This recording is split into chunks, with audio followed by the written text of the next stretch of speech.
रामगढ़ के गोला में हाथियों का उत्पात लगातार जारी है। रात होते ही ग्रामीण हाथियों के डर से अपने अपने घरों में दुबक जाते हैं। हाथियों का डर इस तरह से लोगों को सता रहा है कि उन्हें रतजग्गा करना पड़ता है। हाथियों के उत्पात से गांव के लोग डरे सहमे हैं। ग्रामीणों का कहना है कि जंगल छोड़ हाथी अब शहर में आ गए हैं, जिस वजह से ग्रामीण डरे हुए हैं। वन विभाग की लापरवाही के कारण हाथी रोज रात गांव में घुस जाते हैं। वन विभाग ऐसा कोई उपकरण भी उन्हें उपलब्ध नहीं करा रहा जिससे हाथियों को भगाया जा सके।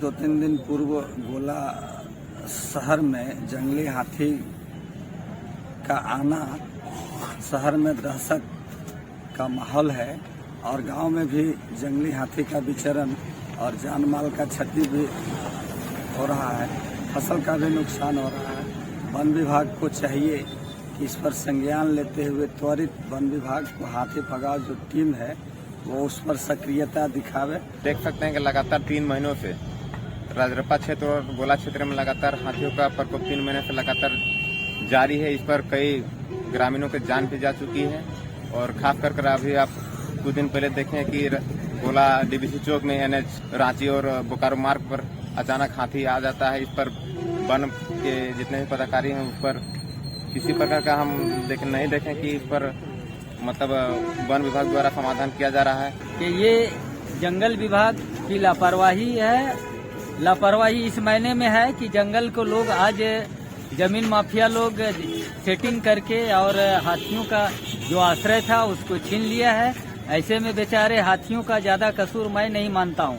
फिर भी आए दिन हमारे गोला एरिया में हाथियों का विचलन होना दहशत का माहौल बनाया हुआ है। इससे लोग त्रस्त हैं, परेशान हैं। घर से बाहर निकलने में लोगों को डर लग रहा है। लोग डरे हुए हैं, सहमे हुए हैं। इसमें सरकार को और विभाग को संज्ञान लेना चाहिए कि इन लोगों को संरक्षण मिले। वहीं पिछले 1 दशक से हाथियों के हमले से जान माल का नुकसान हो रहा है।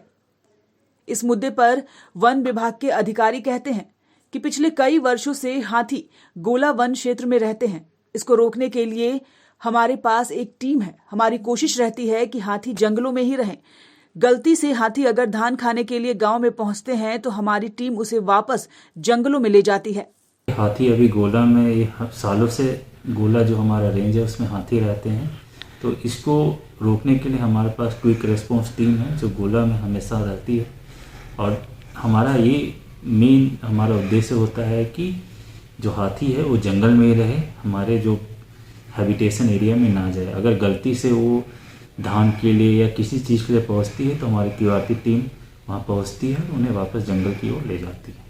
बहरहाल वन विभाग तो कुछ और कहता है और ग्रामीण कुछ और कहते हैं, लेकिन इतना तो तय है कि हाथियों का उत्पात थमने का नाम नहीं ले रहा। न्यूज़ विंग के लिए रामगढ़ से मोहम्मद शाहिद की report. Giridih is a small place and we have like very less facilities in terms of education and this kind of infrastructure. It came to our mind that basically there should be good opportunities for the students of Giridih, those who are leaving the town and going outside for studies, their higher studies and their education. I wanted my son to start with the coding classes, so I researched it online. I got through all the reviews and everything. Then I got in touch with the White Hat representatives and I was very happy with the progress and all how he was doing. So then I thought that why not to implement it in our school so that all the students are able to learn this thing. I started coding because we can make our thoughts real. We can interact with the computer. White Hat Junior is helping me to create a web browser. And I think on this part White Hat is actually leading on this coding platform. It is definitely a very good platform and one should implement in every school.